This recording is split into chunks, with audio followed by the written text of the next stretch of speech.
Potassium dichromate, describe the preparation of potassium dichromate from iron chromite ore, what is the effect of increasing pH on a solution of potassium dichromate. दो question उसने पूछ लिए, देखते हैं। पहले तो iron chromite और से पोटाशियम डाइक्रोमेट बनता कैसे है, पूरी प्रोसेस बतानी है। इसमें 3 स्टेप होते हैं, एनसीईआरटी में दिए हैं क्लियरली, याद करने अच्छे से। Preparation of potassium dichromate from iron chromite ore, step 1। Chromite ore, chromite ore का फॉर्मूला क्या है, FeCr2O4, एकदम इंक्रीजिंग नंबर में 1 2 का 4, ठीक है ना। FeCr2O4 एकदम याद कर लो इसको फॉर्मूले।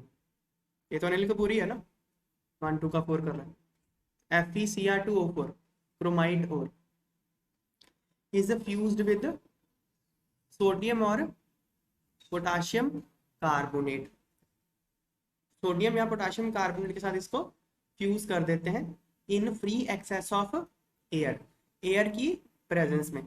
तो क्या बन जाता है, क्रोमेट आयन CrO4 2-। यहाँ पे हमने सोडियम कार्बोनेट लिया था इसलिए सोडियम क्रोमेट बन गया, ठीक है। ये रिएक्शन याद करनी है आपको, ओके।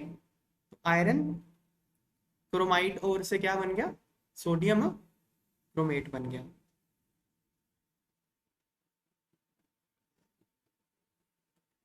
नेक्स्ट स्टेप 2, ये जो क्रोमेट आयन है ना, इसका कलर होता है येलो, कलर भी याद करना है। CrO4 2-, इसको क्रोमेट आयन बोलते हैं, इसका कलर येलो होता है। तो इसलिए जो स्टेप 1 में आपको सोल्यूशन मिलेगा वो क्या होगा, yellow. Yellow solution of sodium chromate is filtered and acidified with sulphuric acid to give orange sodium dichromate. तो इसको क्या करते हैं, इसको फिल्टर कर लेते हैं, फिर उसमें सल्फ्यूरिक एसिड डाल देते हैं। क्यों डालते हैं सल्फ्यूरिक एसिड, ये मैंने क्लास में बात बताई थी कि ये जो क्रोमेट आयन है और जो डाइक्रोमेट है, डाइक्रोमेट आयन, ठीक है ना, ये येलो होता है, ये ऑरेंज होता है। तो ये जो क्रोमेट आयन है ना, ये बेसिक मीडियम में स्टेबल होता है, ओके। और जो डाइक्रोमेट आयन है ये एसिडिक मीडियम में स्टेबल होता है। तो अगर आपने क्रोमेट आयन लिया और उसमें कोई एसिड डाल दिया तो वो किस में कन्वर्ट हो जाएगा, डाइक्रोमेट में। अगर आपने डाइक्रोमेट आयन लिया उसमें कोई बेस डाल दिया तो वो किस में कन्वर्ट हो जाएगा, क्रोमेट में। अब आपने क्रोमेट तो बना लिया लेकिन आपको चाहिए क्या, डाइक्रोमेट, इसलिए आप मीडियम को एसिडिक कर दो, सिंपल बात, ठीक है ना। इसलिए हमने यहाँ क्रोमेट तो बना लिया था, इसमें क्या डाल दिया, सल्फ्यूरिक एसिड, तो वो क्या बन गया, डाइक्रोमेट बन गया। क्लियर है। तो ये रिएक्शन आप बैलेंस करके लिख के प्रैक्टिस कर लेना, सिंपल सी रिएक्शन। स्टेप 3 फिर क्या है, sodium dichromate is more soluble than potassium dichromate. Sodium dichromate जो है ना, ये पानी में ज़्यादा सॉल्युबल होता है as compared to potassium dichromate. तो क्या करते हैं, thus potassium dichromate crystallises out by treating the solution of sodium dichromate with potassium chloride. तो क्या करते हैं, इसके सोल्यूशन में KCl डाल देते हैं। तो KCl डालने से क्या होगा, पोटाशियम डाइक्रोमेट कम सॉल्युबल है, सोडियम डाइक्रोमेट ज़्यादा सॉल्युबल है। तो प्रेसिपिटेट कौन करेगा, किसके बनेंगे प्रेसिपिटेट, जो ज़्यादा सॉल्युबल है या जो कम सॉल्युबल है, जो कम सॉल्युबल है। कम सॉल्युबल मतलब पानी में डिजोल्व नहीं होता, नीचे बैठ जाएगा ना फिर वो। तो कौन कम सॉल्युबल है, सोडियम डाइक्रोमेट तो मोर सॉल्युबल है ना, तो कम सॉल्युबल कौन है, पोटाशियम डाइक्रोमेट कम सॉल्युबल है, तो वो क्या करेगा, नीचे प्रेसिपिटेट कर जाएगा ना।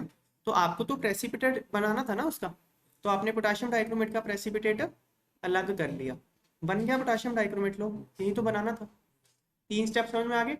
क्रोमाइट और को पहले सोडियम कार्बोनेट और O2 के साथ ट्रीट करके सोडियम क्रोमेट बना लिया, सोडियम क्रोमेट को एसिडिफाई करके डाइक्रोमेट बना लिया, फिर सोडियम डाइक्रोमेट में KCl डाल के पोटाशियम डाइक्रोमेट बना लिया। सिंपल 3 स्टेप, रिएक्शंस लिख के प्रैक्टिस कर लेना बस, ठीक है ना। नेक्स्ट देखो, इन बेसिक, अब वो बोल रहा था कि सेकंड पार्ट, फर्स्ट पार्ट हमने आंसर कर दिया ना, सेकंड पार्ट क्या है, पीएच का इफेक्ट बताना है ना पोटाशियम डाइक्रोमेट पे, ऑलरेडी मैंने बता दिया देखो। Effect of increasing pH on a solution of potassium dichromate, क्या है ये बिंदे से इधर चले गए, यहाँ होना चाहिए था, ठीक है। क्या है ये? इन बेसिक मीडियम में डाइक्रोमेट जो है ये changes to chromate, yellow chromate. अभी तो बताया मैंने, ये एसिडिक में स्टेबल होता है, ये बेसिक में।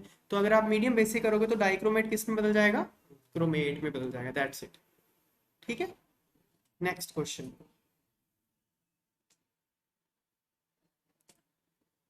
Describe the oxidising action of potassium dichromate and write the ionic equations for its reaction with iodide iron 2 H2S।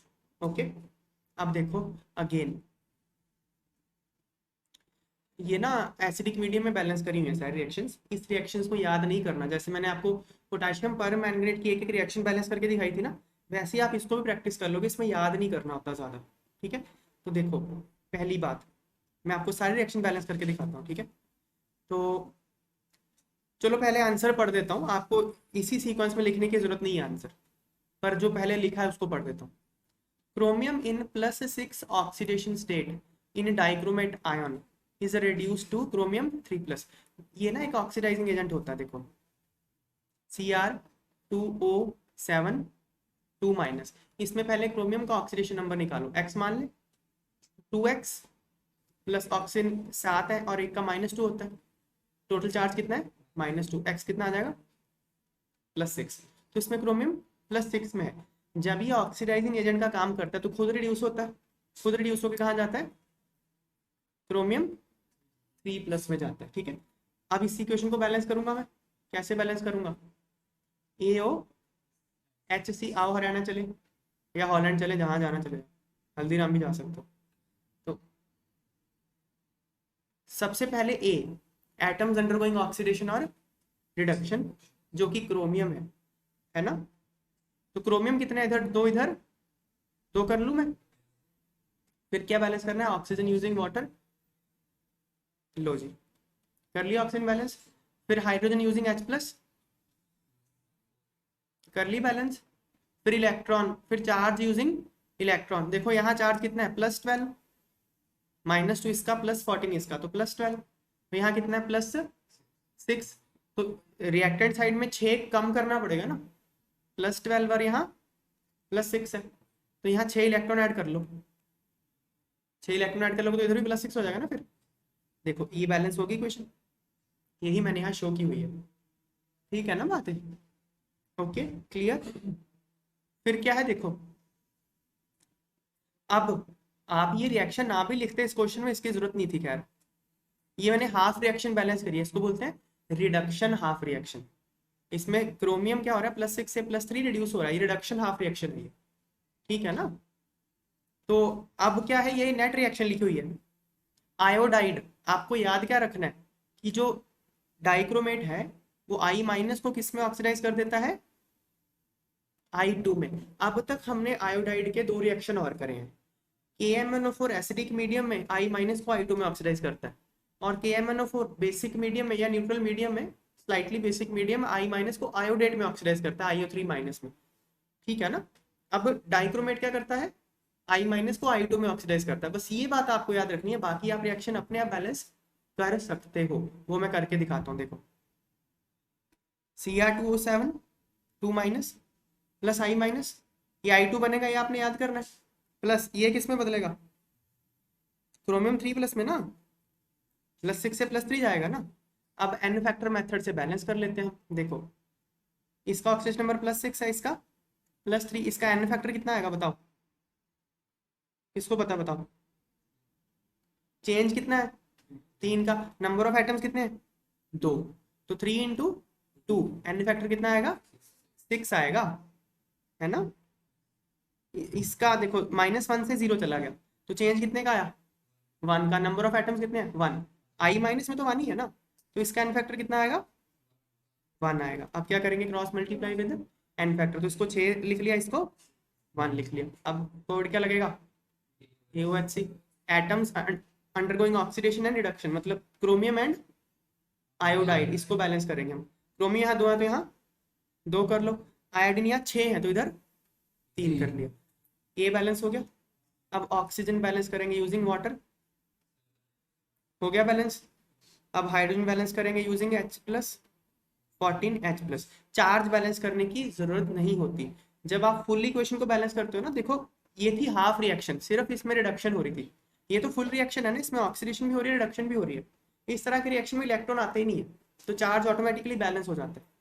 तो देखो रिएक्शन मैच कर गई है, यही है ना। याद करने की जरूरत है रिएक्शन, बताओ।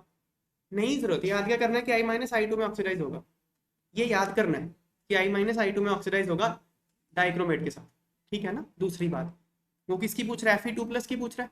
अब Fe2+ अगर ऑक्सीडाइज होगा तो क्या बनेगा बताओ जरा, Fe3+ ही बनेगा, और क्या बन सकता है। तो रिएक्शन तो आपको पता ही चल गया, Cr2O7 2- प्लस Fe2+, ये बनेगा Cr3+ प्लस Fe। लो जी, इतनी तो मुझे पता ही चल गई। अब मैं बैलेंस कर लूंगा। इसका एन फैक्टर कितना भी निकाला हमने, 6। इसका एन फैक्टर कितना आएगा बोलो, 1 आएगा। +2 से +3 जा रहा है तो चेंज 1 का हो गया, और नंबर ऑफ एटम भी 1 ही है। अब इसको 6 से मल्टीप्लाई कर लो, इसको 1 से, AOHC। पहले क्रोमियम और आयरन को बैलेंस करेंगे, तो क्रोमियम यहाँ 2, यहाँ आयरन 6। ऑक्सीजन को बैलेंस करेंगे 7, वाटर। हाइड्रोजन को बैलेंस करेंगे यूजिंग H++14H+। ये देखो यही इक्वेशन आ गई है, हो गई ना बैलेंस। फिर देखो सल्फाइड जहां जहां भी आया सल्फर में ऑक्सीडाइज हुआ, देखो आप, है कि नहीं। जहां जहां सल्फाइड सल्फर में ऑक्सीडाइज हुआ है ना, तो आप ये बात याद रखोगे कि डाइक्रोमेट जो है सल्फाइड को सल्फर में ऑक्सीडाइज कर देता है। चाहे यहाँ H2S लिख लो, चाहे सल्फाइड लिख लो, एक ही बात है वो। यहाँ पे सल्फर की ऑक्सीजन नंबर कितनी है, -2, हाइड्रोजन की +1 है, ठीक है। तो देखो Cr2O7 2- प्लस H2S, ये क्या देगा, सल्फर है ना, और Cr3+। तो इसका एन फैक्टर कितना आएगा, 6। इसका एन फैक्टर बताओ, नहीं, -2 से 0 हो गया ना, तो चेंज कितने का आया, 2 का आया, तो एन फैक्टर 2 आएगा ना। नंबर ऑफ एटम 1 है, तो change in oxidation number multiplied by number of atoms पर मॉलिक्यूल, दैट इज 1। 2 आएगा ना एन फैक्टर। क्रॉस मल्टीप्लाई करेंगे तो इसको 3 से कर दो, इसको 1 से कर दो, यही ना।